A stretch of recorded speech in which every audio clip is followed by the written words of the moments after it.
ये श्वेत पत्र एक श्वेत पत्र नहीं है, एक इलेक्शन स्टंट है। सरकार के जितने भी विफलताएं हैं उसको छुपाने का ये बहुत एक प्रयत्न है। वाटर सप्लाई स्कैम के साथ एक विशेष व्यक्ति का नाम इन्होंने लिया था और हुआ क्या, वो विशेष व्यक्ति आज इनके दल में शामिल होके अब असम का मुख्यमंत्री बन गया। ये श्वेत पत्र एक श्वेत पत्र नहीं है, एक इलेक्शन स्टंट है, एक चुनावी एक ड्रामा है।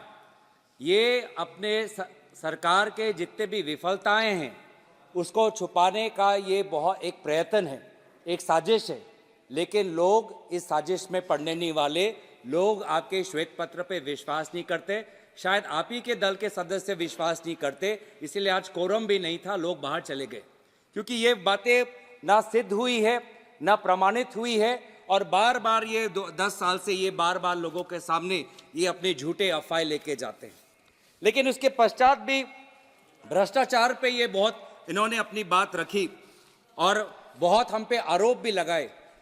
तो सर, जिस प्रकार से आज ये 10 साल से काम कर रहे हैं, अगर भ्रष्टाचारियों को किसी ने पनाह दिया है तो आपकी सरकार ने दिया है। अगर भ्रष्टाचारियों को किसी ने पनाह दिया है तो आपके दल ने दिया है। अब मैं भी सत्ता पक्ष की तरह कुछ मैं उदाहरण लेना चाहूँगा। महाराष्ट्र, सर, महाराष्ट्र तो एक आदर्श, एक इनका एक उदाहरण है कि किस प्रकार से भ्रष्टाचारियों को पनाह देते हैं। मुझे तो कभी कभी अफसोस महसूस होता है, महाराष्ट्र के इनके एक सांसद हैं डॉक्टर किरीट सोमैया, बहुत उन्होंने आवाज़ उठाई भ्रष्टाचारियों के खिलाफ, लेकिन मुझे भी दुख होता है आज जिनके खिलाफ उन्होंने आवाज़ उठाई, आज उनके दफ्तरों में जाकर सलाम करना पड़ता है। सर, एक महाराष्ट्र के एक नेता हैं जो पहले शिवसेना और कांग्रेस के थे, उन पे 300 करोड़ का मनी लॉन्ड्रिंग का चार्ज लगा था। इन्फोर्समेंट डायरेक्टरेट ने उन पे मनी लॉन्ड्रिंग का केस लगाया था अविघ्न ग्रुप को लेके। लेकिन वे व्यक्ति जब वो अपने दल को भाजपा के साथ 2019 में शामिल किए तो वही का वही ईडी का फाइल बंद। सर, एक और उदाहरण देता हूं पश्चिम बंगाल का। नारधा को लेके इन्होंने बहुत से एक स्टिंग ऑपरेशन वहां पे बहुत चर्चित हुई थी।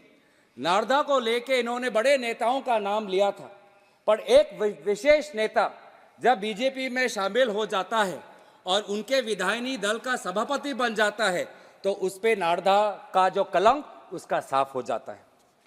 असम में, सर, असम में इन्होंने 2015 में एक बीजेपी ने एक बुकलेट निकाला था, saga of scams. Saga of scams में एक विशेष व्यक्ति का उन्होंने उल्लेख किया था जो लुइस बर्जर इंटरनेशनल स्कैम के साथ, वाटर सप्लाई स्कैम के साथ एक विशेष व्यक्ति का नाम इन्होंने लिया था। कहा था कि जब उनकी सरकार आएगी तो उस विशेष व्यक्ति पर बहुत वो जुल्म करेंगे, उस पर जेल में जाएंगे। और हुआ क्या, वो विशेष व्यक्ति आज इनके दल में शामिल होके अब असम का मुख्यमंत्री बन गया। तो ये किस हैसियत से बोल रहे हैं कि ये भ्रष्टाचार के खिलाफ है? किस हैसियत से ये बोल रहे हैं कि ना खाऊंगा ना खाने दूंगा? जो भी खाता है बीजेपी में शामिल हो जाता है, जो भी खाता है बीजेपी का सदस्य बन जाता है। बीजेपी पनाह दे रही है। बीजेपी ने एक आश्रम खोल रखा है भ्रष्टाचारियों के लिए और सबसे ज्यादा अमीर लोगों के लिए। एक व्यक्ति है जिनके खिलाफ स्वयं प्रधानमंत्री बोलते हैं। सर, एक व्यक्ति है जिनके खिलाफ स्वयं प्रधानमंत्री मोदी जी बोलते हैं कि इस पे 70,000 करोड़ का यहाँ पे इरिगेशन को लेके स्कैम हो रहा है। स्वयं प्रधानमंत्री बोलते हैं और फिर वही व्यक्ति आज प्रधानमंत्री से मिलते हैं और कहते हैं कि मैं महाराष्ट्र का नया उप मुख्यमंत्री हूं। ये हो रहा है। सर, 70,000 करोड़ का ये भ्रष्टाचार का आरोप लगाते हैं। अरे, हमने तो किसानों का 70,000 करोड़ का कर्जा माफ किया था, आपने तो एक विशेष भ्रष्ट से लिप्त हुए एक व्यक्ति का 70,000 करोड़ आपने माफ किया हुआ है। सर, तो सर, बार बार ये ईडी को लेके, ईडी सर आज बीजेपी का एक दूसरा अंग बन चुका है। ईडी को लेके सर आज हम ये देख रहे हैं कि किस प्रकार का मिसयूज ये ईडी के खिलाफ कर रहे हैं। ईडी का काम है भ्रष्टाचारियों को पकड़ना, लेकिन आज इन्होंने काम कर दिया है कि ईडी के द्वारा लोकतंत्र और विपक्ष की आवाज को कैसे कुचला जाए और बीजेपी में भ्रष्टाचारियों को कैसे शामिल किया जाए। ईडी इनका विशेष अस्त्र है।